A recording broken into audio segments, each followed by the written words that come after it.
Well, now an illustration of the political power of church dollars. In this case, we're talking about the Presbyterian Church deciding to divest itself of 3 American companies because of their link to Israel's treatment of Palestinians. That decision came on Friday in this close vote at their General Assembly meeting. They say Caterpillar supplies products that are used to destroy Palestinian homes. Motorola Solutions is on the list for providing military and surveillance systems that the church says is used in illegal Israeli settlements.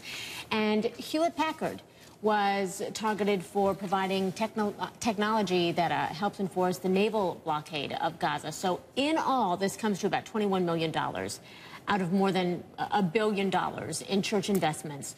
Let's talk to Heath Rada. He's moderator of the Presbyterian General Assembly that approved the divestment. First of all, Mr. Rada, thank you for being with us. I have to ask you first and foremost, did you vote, and if so, how?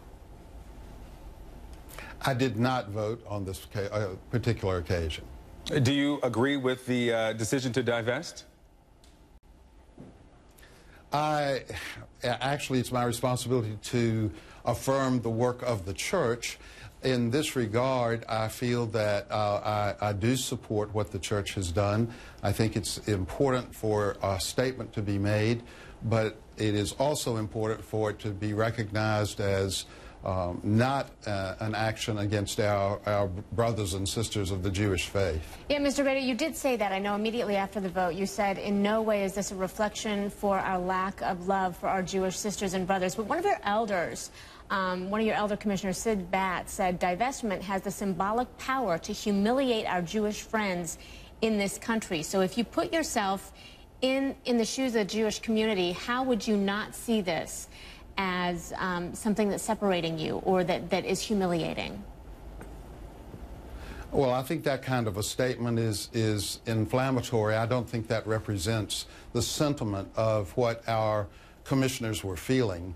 But this is from one of your elder commissioners.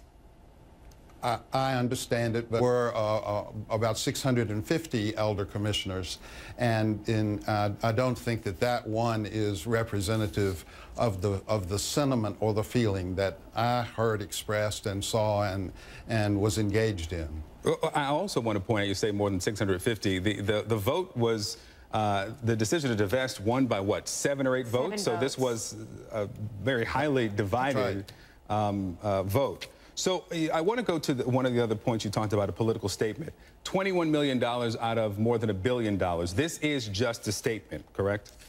I mean, you understand that these companies will continue on with their business. I want to ask you something that actually one of the persons who presented the dissent asked. His name is Frank Allen. And he asked the question in presenting an opposing opinion, do we really think we become more peaceful makers by alienating these good folks? That's from Frank Allen, the teacher elder commission. So I'm going to ask you the question. He also says that divestment will not end the conflict and bring peace. Divestment will bring dissension. The question again, do you really think that you become a peacemaker by alienating Jews here in America and those who receive this message in Israel? Well, first of all, let me say that in many of my conversations with my Jewish brothers and sisters, they are not seeing this as being an alienation of them. There are some who do, and I certainly don't wish to discredit that. But I think that the majority of the people with whom I've had personal conversation recognize that we care deeply for that relationship. And this particular issue is not one that's being directed against the Jewish people, but instead against an element of the Israeli government that is using these products from our company, for our companies to harm the Palestinian people. We recognize that the Jewish people have also been undergoing mistreatment, and we are just as grievous about that. So we are continuing to invest in our work in Israel. We are continuing to support the companies that are involved in peaceful work in Israel. It is not a divestment from Israel, and certainly not a statement of negativity towards American Jews or Jews anywhere in the world. I know we need to move on to Rabbi Rick Jacobs, but I have to take issue with what you said. It sounds very cordial and congenial, but in this statement affirming divestment, you mention and you compare it to divestment in South Africa in the 80s. In relation to the apartheid policy. There's also the publication Zionism Unsettled, in which you use phrases like ethnic cleansing, apartheid, and cloaking secularism with messianism. And it seems as if the rhetoric, at least, is not something that speaks to, as you say, your love for your Jewish brothers and sisters. So reconcile those two.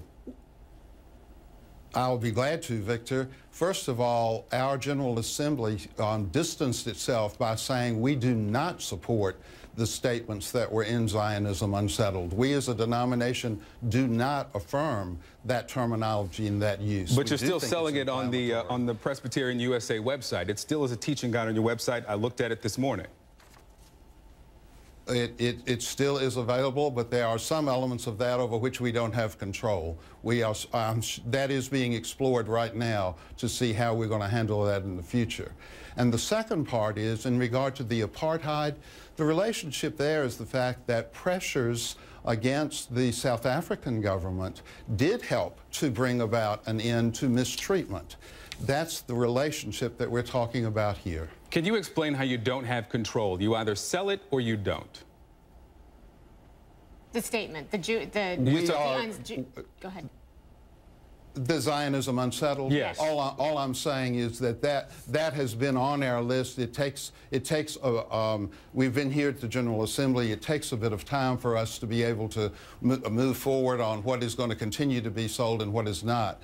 I can't speak for the fact that I don't speak for the Presbyterian Publishing Company, but I can say that our denomination is not in favor of that, and my impression is that it will be either removed or it will at least be identified as something that does not represent our denomination. There are other materials on our publishing that come from our publishing company that don't represent our position, but I think this one has become so inflammatory that it is a problem. Okay.